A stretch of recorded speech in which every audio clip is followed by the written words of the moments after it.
Welcome to Trailer Rewind. We go back and look at films that Pete and Andy talked about in their trailer picks from the regular show and go watch those films and spoil them. Today we're going to talk about The Nice Guys, and we've got a very, very special guest. It's Andy! Hey! Pete locked him in here, so when I opened up the studio to record, he was just sitting here waiting to talk about a movie. All alone. So tonight we're talking about Shane Black's newest film. Andy, this was your pick from December 11th, 2015. Not too long ago. Yeah, not too long ago. And this is actually our third Trailer Rewind, so this is sort of the Andy trifecta. We've done 3 films that you've picked, so I guess Pete's maybe just picking bad trailers. I'm not sure. I think he is. It's my husband. He's gone missing. Missing? I'm terribly worried. It's just Fred's never been gone this long before. How long has he been missing? Since the funeral. Well, I can start right away. You're a private investigator? My profession is very complicated, okay? It's nuanced. That's a lot of blood. I went back and listened, and you said you were super excited to see this because of a name that was attached to it, and that name is Shane Black.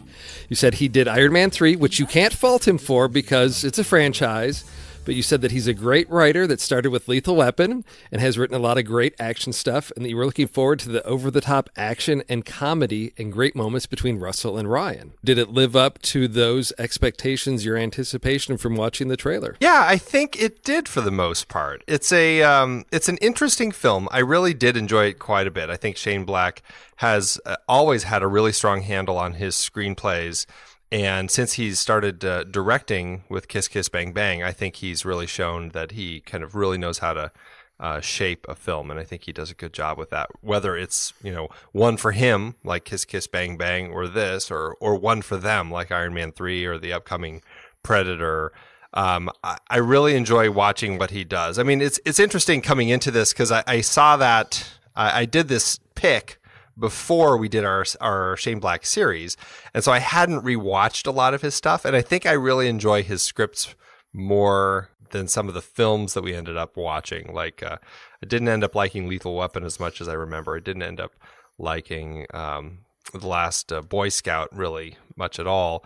But the other ones I think were really great. And this one, I think it's maybe not quite up there with Kiss Kiss Bang Bang, but I still thought it was a very strong film. Yeah, it's been a while since I've seen Kiss Kiss Bang Bang. I actually just picked up a used copy and probably going to be watching it later this week because it's one that I remember just how strong of a voice that film had. There was something, that unique voice that is in the scripts when he's writing, to bring that over into the film.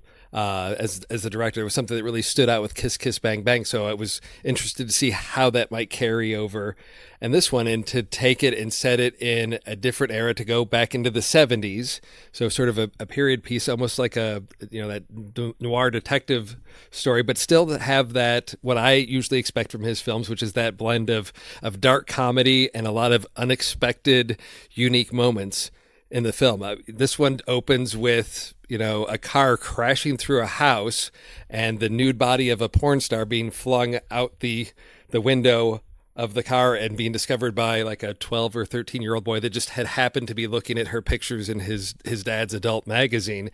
Sort of a unique, somewhat humorous and tragic way to start a film, but it just sets that tone, I felt, for what we were going to be getting. It absolutely has both the comedy and mystery wrapped into it, and just the darkness. I mean, all of that I think is right there in the opening of this, and it really fits within Shane Black's world. Interestingly, I mean, he actually co-wrote this with Anthony Bagarazzi, who I guess they actually had written this script 2003, I think, 2001, somewhere way back then.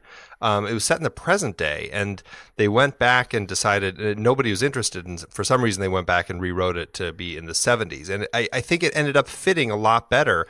I think they were able to tie in a lot of really interesting elements from the 70s in LA, like all the smog, and it really ended up kind of having a Chinatown type of plot for me, where it's got a crime that happens, but then there's also like political elements tied into it and everything.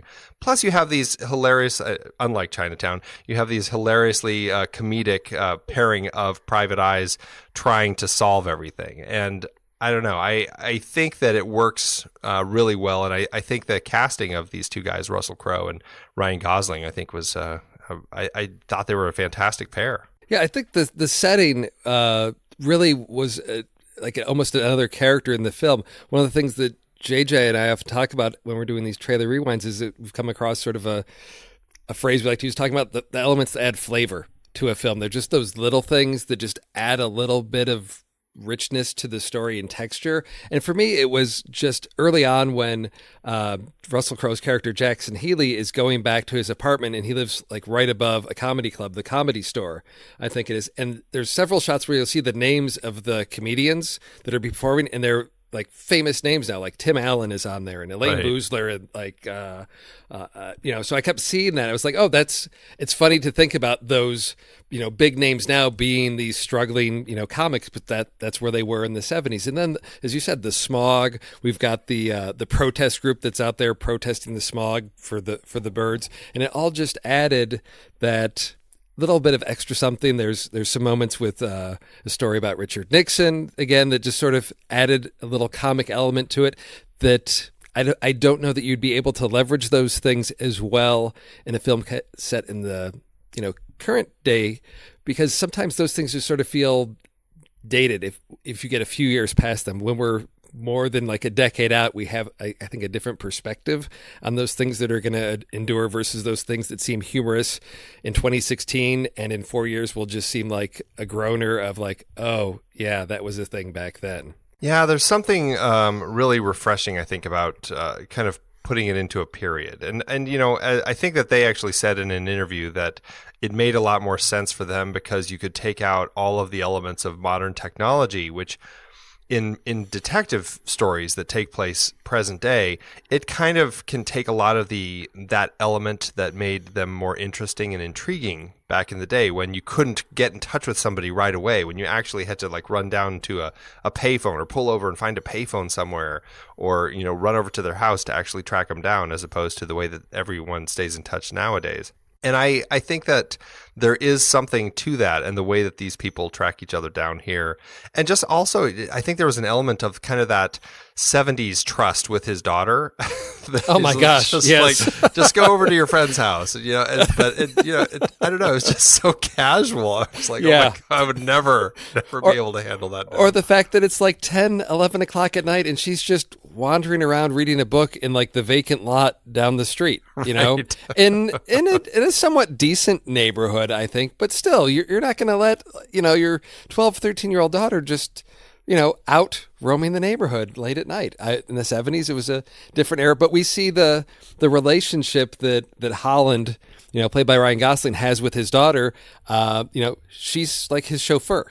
She's the one that's always driving him around. I think, there's more to that. He's, clearly has some problems drinking, so she's taken on this responsibility almost as the adult there to, she's the one that drives him around. She's the one that, she's almost become, sort of a fill-in for, his wife that's gone. She's the one that's got to, hold him accountable. He asks her at one point, what is it? She asks if he's a good guy or a bad guy or something. No, he asks his daughter if he's a bad guy, and she's like, yeah, you are. Right. She's really frank and honest with him. And it was a refreshing relationship. And it was something that role, of his daughter, Holly March, I thought, okay, this is just one little character that's, we've got a lot of different characters in here and they're all very memorable, but her role in the story was much more than I anticipated. She almost became a third member of the team for several segments in the film. Well, and in certain elements, she was essential to be there because of, like when they went to the big party. I think they only really ended up finding Amelia because of her age and because granted, she gets herself in trouble, but she's the one who ends up finding Amelia and kind of putting two and two together to track her down. I think that there's something really interesting about having her kind of getting herself into trouble, and be kind of that person who wanted to help her dad and was always kind of sneaking into the car or taking a taxi following him or whatever it was to kind of help out in her own way. And that was fantastic. And that's one of the tropes that Shane Black has had in many of his films, is having a kid involved. I mean, we've seen that in, I think, most of the ones that we've talked about, and certainly all the other ones. And I think that this is probably the best example of a parent-child relationship that I've seen in any of the films that he's written. She has a relationship with her father, and then when Jackson Healy, played by Russell Crowe, shows up, you can tell she's a little suspicious of this guy who, has just gone into her house and broken her dad's arm and is leaving, and is playing it off like, oh yeah, we just had a business meeting. You can tell she's a little suspicious of him, but the relationship that they develop through the course of the movie to by the time we're at the end of the film, and he's, basically got this hitman that's been this major thorn in their side for the last part of the film in his hands, and is ready to kill him, and she's there and basically says, no, you can't. You're not that type of a person. You're not going to do this. I thought the ability that she has to have that connection with him, to have that sort of power, to ask him to do that, was something I really didn't expect. And it added an extra layer of depth to these characters that you typically don't see in an action film, where it's just going to devolve into the big shootout and there's guns and there's blood and guts flying everywhere. And in the midst of all that, to have this moment between these two characters was really refreshing. Yeah, it was a really touching moment, and clearly one that evolved his character arc as we see him deal with that exact same situation earlier in the story, and then as he has her go, look for a vehicle, he does end up kind of killing the guy. And so seeing that transition in his life, I thought was just a great moment, and seeing how it evolved the relationship with him and Holly. But then also, I think just how it kind of, interestingly enough, his last name Healy, how it kind of, in a way, kind of helps heal him and kind of get him back on track, so that he's not just this muscle guy who's going to kind of go and beat somebody up for somebody, but he actually joins the team, and now he is an official PI working with Holland, and you've got the suave caricature on their ad. So I mean, it's great. Well, we've sort of gotten to the end of the race. Let's sort of backtrack a little bit and look at where each of these guys starts at the beginning of the film, because Jackson Healy does have an interesting arc. So let's sort of look at Russell Crowe as Jackson Healy. When we meet him, he is just this, like, what is he? He's like the muscle. People hire him to like break legs and threaten people. And it appears that he's got an ad in like some magazine or something, which is how I believe Amelia finds him. Right. But he's just sort of he's muscle for hire. Yeah, if you need somebody to stop following you or just anything like that sort of thing, he'll go take care of it. And it seems like, in a weird way, it's kind of a spin on his character from LA Confidential. He's the one who's going to take care of people who are mistreating women, and so he goes and roughs them up. And it's clear that he's been sort of living in that world he knows the rules of that, because there's a scene where he comes back to his apartment and there are two men waiting for him. And he knows how this is going to go down. They're going to rough him up. They're going to want to get some information from him. But then one of the characters, who's then known as Blueface, he sort of strays from that and starts pulling his Jackson's fish out of the fish tank.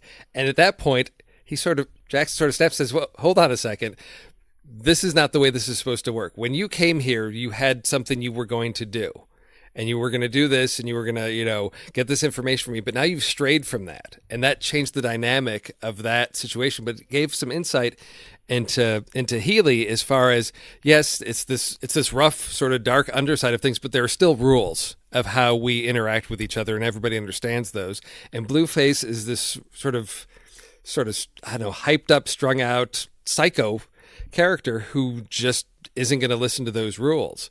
But for me, it was a humorous moment, which is how Blueface gets his name, but it was also that bit of insight into how Healy works, sort of in his role.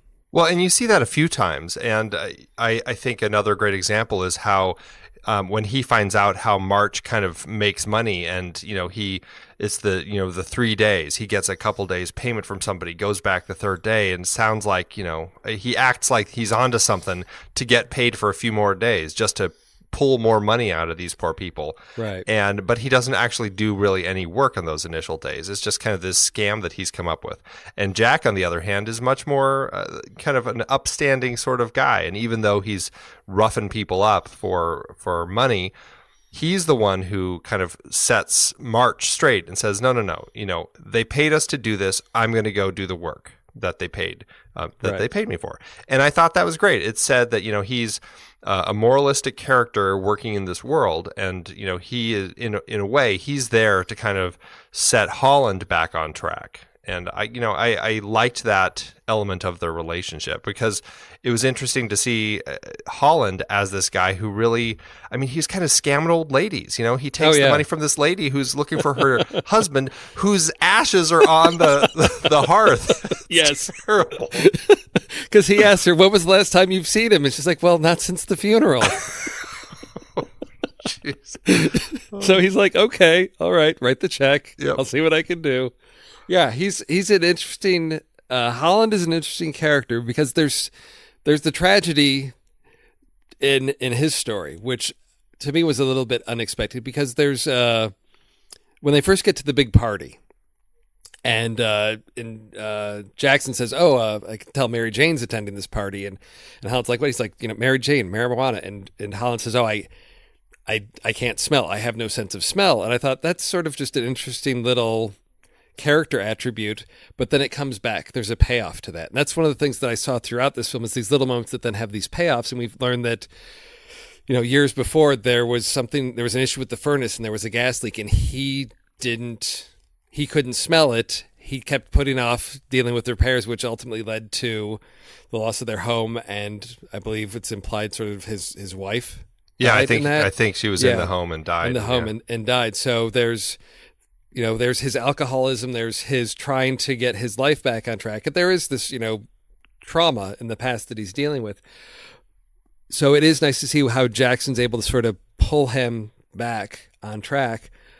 But I think what's nice is the interplay between the two. Holland becomes very much sort of the comic relief in the duo. There are just so many great moments with him, just even at the party. Oh yeah. You get a couple of drinks in him. He's in swimming with the mermaids,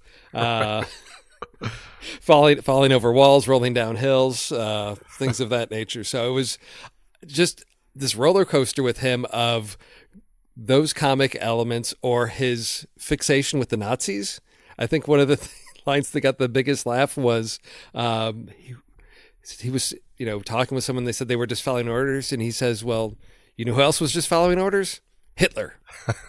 And several times he's clearly got this fixation with the Nazis, because he can't even keep the difference between Munich and a eunuch straight in his head. Well, then he starts at the end, after they've solved it and they see the criminal coming in. He starts mumbling in German. German, yeah. So just those, that interplay between the two, because Jackson is sort of the straight man, and Holland is sort of the comic relief. Just the relationship between the two, I was, sort of interested enough to get through that, but then we also have enough of a story to keep us interested. And as we're working our way through the story, there's just a rich world of characters and memorable characters that we meet sort of through their their journey. Because I've already talked about Blueface, and then we've got the other hitman that's with Blueface, the older guy played by Keith David, who we run into several times, who seemed like a more experienced hitman that sort of knew the rules, because he gets in a brawl with Jackson, and Jackson basically says, you're going to get out of town. He said, "Oh yeah, you're right. I'm going to Michigan. I'm out of here. I'm done." But then we also get some let's see, Chet, who's a student, I think, who's we meet The projectionist. He's the projectionist, and I think we met him at the protest. Right. Where Yep. so we've got a group. The girl they're looking for, Amelia, has got a protest group that's protesting smog, and so they're all at a protest playing dead. And so, of course, when Jackson and Holland want to interrogate them, they're unable to because the protests say we can't talk to you, we're dead. Ultimately, Chet is willing to help them out, who is the projectionist, and becomes a much more important character than I thought he was going to be. I thought he was just part of a little one-off at the end, but we do see Chet return later in the film.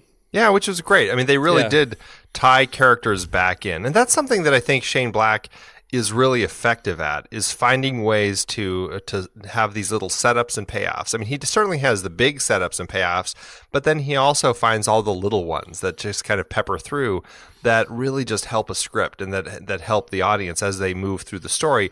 They put those pieces together and they go, oh, that was the payoff for that. And it just keeps setting all those callbacks into their heads that it just, I don't know, makes for a really exciting watch, I think.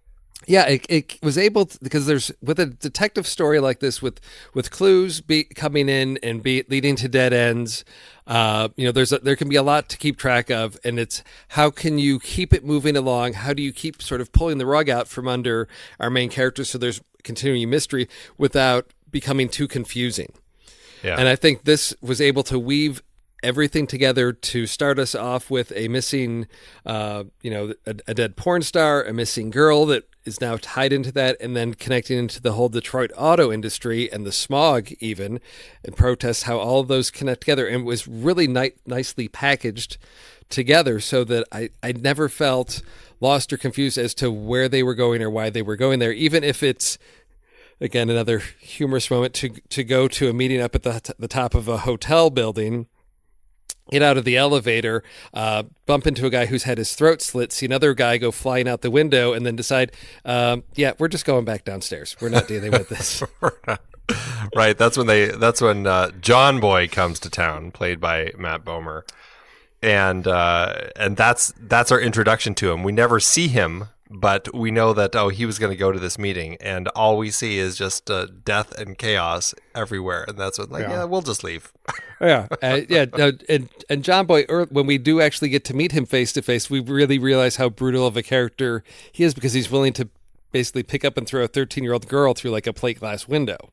Yeah, right. I thought there's a lot of brutal things like that, again, balanced by the comedy, but he's not just a hitman. I mean, it's like cold, heartless, I'm on a mission, I'm just going to do this. He's going to do whatever it takes to get the job done. And I mean, he's just a really a brutal killer and really effective. And it really threw me that Amelia ended up dying because they were doing such kind of a good job of saving her. I mean, it was one of those things where I felt like it was going to be a continuation of the comedy of errors of we get her, she sneaks away, we get her, she sneaks away, that sort of thing. And it really kind of surprised me that she did end up getting hit by John Boy. Yeah, it was really shocking. But then I sort of, afterwards playing through the movie, that later that evening, the next day, I realized she, as a character, sort of structurally, story-wise, she had now at that point already shared all her information with Holland and Jackson. They really had nothing more to learn from her because she just basically laid out the whole sort of conspiracy of what was going on. That's the information they were looking for. They needed to get her. They had, her mother that they, had paid them, but really is in terms of the larger sort of mystery that everything's all bundled up in. She'd spilled that information to them, and so sort of as a character, as far as utility to the story, there was no more use for her. No, and absolutely. I mean, you're right. When you look at it after you've seen it, it's like, there's no more use for that character. She's kind of filled all of the role that she needed to fill. Still, for a detective film where they're hired to actually save this girl, right? You think they will. Of course, then when you realize that the mother is one of the bad guys, played by Kim Basinger, as Judith Kuttner. What was she? The DA? No, she wasn't the DA. She was Department of Justice. Department of Justice. That's right. That's right. and you realize that she's actually bad, it didn't matter that she was really trying to find her daughter, because really she was just trying to find her daughter so that she could get her killed. It was all part of this whole plot that she had. It was shocking to see Amelia killed, but sort of in light of all the innocent bystanders that get taken out in the course of this movie. I mean, I think the first one was I think Holland and Jackson are wrestling, or there's a gun that goes off and the bullet goes out the window to the apartment across the way or the home next door. I think that's when the older guy and Blueface is that when they're fighting with Jack in his office, and one of them takes a shot at him and he moves, and it goes across the street, just kills somebody. And there's somebody at the party, there's a guy on stilts that just gets shot and goes down. I mean, you don't want to be anywhere around these guys because you're going to take a bullet. Well, that's something that Shane and Anthony said is, they wanted to kind of show when you never see that, where these bullets go when a stray bullet misses somebody. Right. What happens to those bullets? Do they just hit a tree or whatever? And they're like, no, let's answer those questions in this film. Like, same thing when you throw a body over a fence to get rid of it. What happens to it? Lands in a dinner party. Exactly. So as far as, Amelia as a character, she does get taken out. That was one of the characters I think I struggled with the most, as far as we didn't have a lot of her. And I guess maybe it's the fact that the character isn't necessarily a likable person.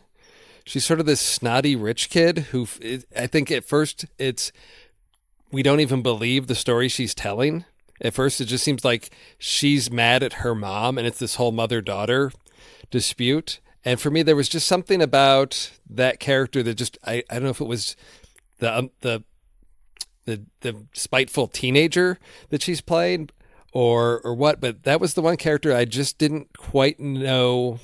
I didn't know how I felt about her by the end of the film. Yeah, I can see that. I think that there's a little bit of a challenge there because we didn't really have a lot of time with Amelia before either.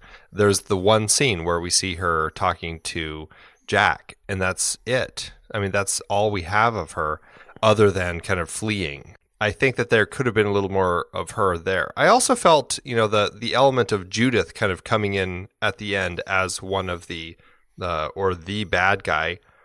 It kind of didn't work for me. I mean, it worked in context of the story and the plot, but I also felt like they were kind of setting it up where, weirdly, it felt like they were setting it all up where it was just her assistant and she didn't know what was going on. I mean, that's kind of how I felt. It's like, it's totally going to be Tally. But it doesn't, like, she does end up tied into it.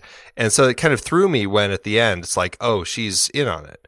And they just kind of say that. That was the whole thing at the end. It's like, there she is. She's in on it. Right. They have that final conversation. And I don't know if that's because Kim Basinger's schedule just didn't work that well or if that's just how it was written. But I thought that was pretty thin for me. Yeah. Yeah, I was expecting much more of her. I knew she got introduced late in, but I definitely thought there would be more connection. But I guess perhaps at the Department of Justice level that her character's at, you're not that sort of get your hands necessarily dirty dealing with everybody else.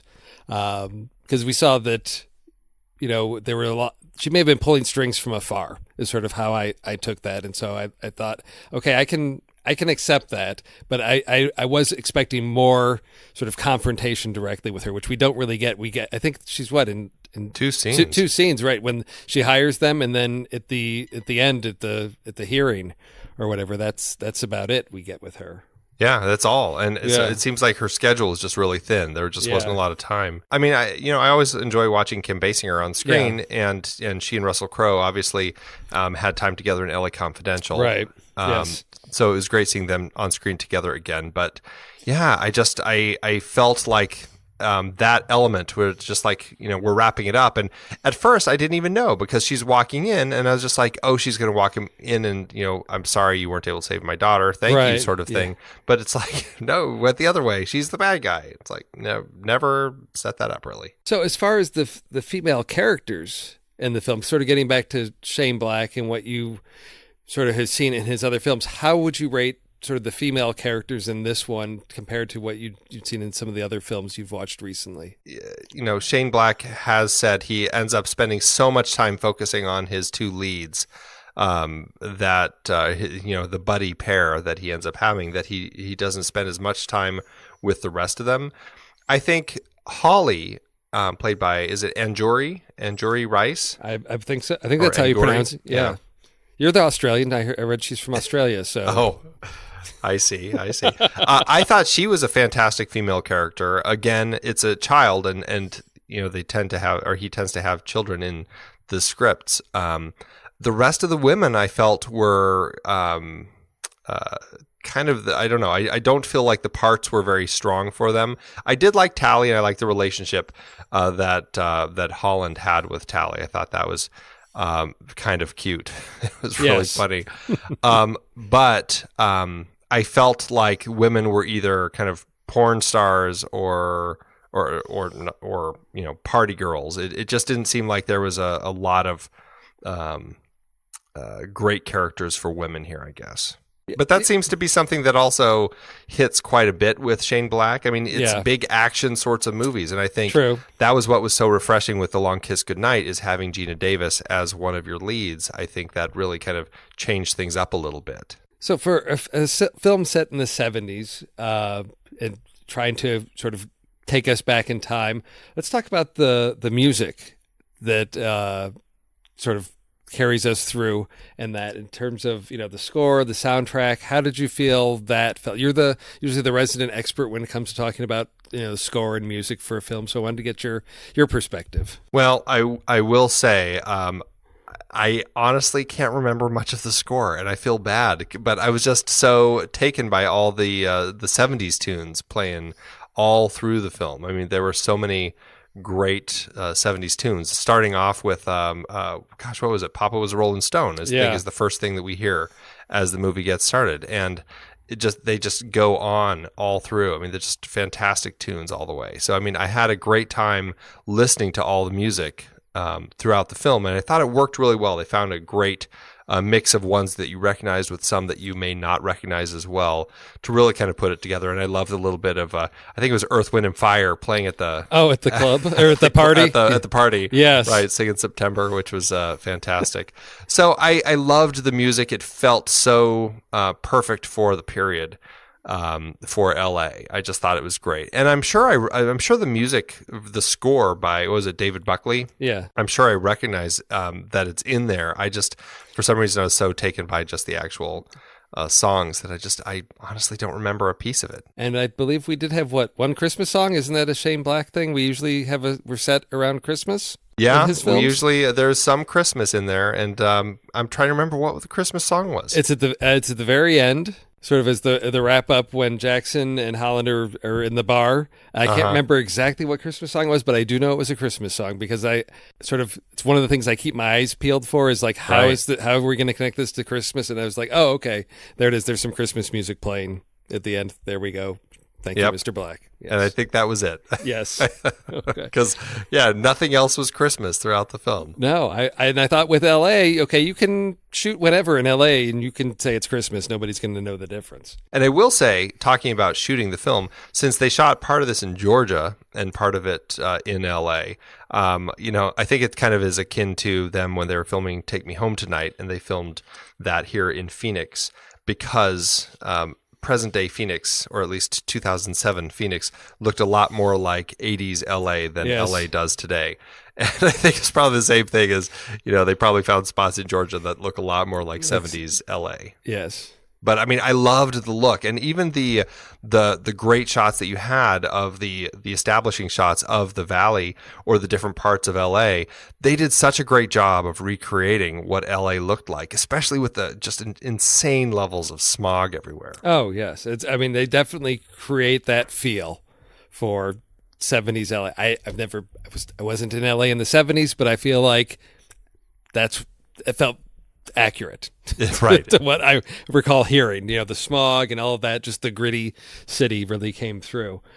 So sort of, this was its opening weekend. So this is sort of a unique situation on Trailer Rewind. Usually we're going back talking about films that have hit their theatrical release, and we're looking at them on Netflix and Hulu, and encouraging people to go find them there. But I think this is a case where, at least for me, I want to encourage people to get out there and see this. It had a decent opening weekend. I think about $11.5 million, going up against strong competition like Angry Birds and Neighbors 2. But this is something for me that I'd really encourage people to go out there to see, to have that experience in the theater, because the comic moments for me, I love being able to be in a crowd and laugh. It's a different experience than laughing on your couch at home. And there was definitely sort of a sense of community of being able to laugh at some pretty dark things in this film that felt nice. Yeah, I 100% agree. I definitely think people should go see this. It was interesting, getting a sense of who was really clicking with the film in the audience and who wasn't. You could hear, certain different people laughing, and certain people, I think, it's just not their style. Yeah. But I think for the most part, it was a pretty packed theater for me, though. So I was glad to see that it was still drawing the crowds. So I definitely recommend people check this one out. It was certainly a strong one in my book. Well, we don't have we don't do flick charting the same way on Next Reel, so we don't have a big board to rank it against, but what JJ and I usually do is talk about where it's fallen on our own personal flick charts. Sure. So for me, this one, as listeners may know, I nuked my chart about a year and a half ago and have been adding them in, so I don't have as extensive a list as the rest of I think the TNR guys do, but this one came in for me at number 30, which put it right below Amadeus and right above Big Night, which was one that I had done for a Three of a Kind. So it's 30, I think, out of 100 and 180 or so. So it's in my top 30 there. Well, mine ended up at 650 on my flick chart, which seems certainly higher than yours, but that's 650 out of 3,594. So it's at an 82% on my chart. So 650. Yeah. That doesn't sound so strong. Okay. It doesn't sound strong, but it's 82%. This is one that I think definitely warrants some rewatches, and I think over time I feel like this is one that I am going to click with more as I view it, because I think there's just so much going on in this film that's worth checking out. Yeah, I think this is one of those nice sort of detective mystery stories that is going to really hold up to repeated viewing, because it's not so much about the reveal or solving the mystery. It's really more about the journey you go on with these two guys, some great character development and just interactions, and just the comic moments balanced with the characters in action just really, for me, make this an enjoyable film that I'm looking forward to watching over and over again. I'm going to be watching Kiss Kiss Bang Bang a little later this week, so I'll be looking forward to seeing how, for me, it holds up against that one, since it's been quite a while. So where does this one fall in ranking with all your other Shane Black films that you've watched? Thinking about it, I would say that this, I didn't check on my flick chart, but I feel like Kiss Kiss Bang Bang is higher, and I kind of feel like The Long Kiss Goodnight may still be higher, because that one I just think is just such a ridiculously fun time. This one I would say is probably third, but this one could actually bump up to second, because I think that there's just some crazy delightful characters and just fun moments throughout this one. So I don't know, I'm a little torn, but I think it's second or third. Okay. Well, it's been a pleasure having you here on a special edition of Trailer Rewind. I'm so thrilled I got to join. It's nice to see something current, and as this is just hitting theaters this weekend, I encourage anybody out there listening to definitely check that out and give us some feedback. Give us your opinions on where this falls in relation to the Shane Black series, if you've been keeping up with Pete and Andy on that, or where it's falling on your own personal flick chart. Give us some feedback. Let us know how you feel about this film. So, Andy, it's been a pleasure. It's getting late, time to get to bed, so have a good night. All right. Same to you. I got to go bury this dead hooker that just crashed through my house.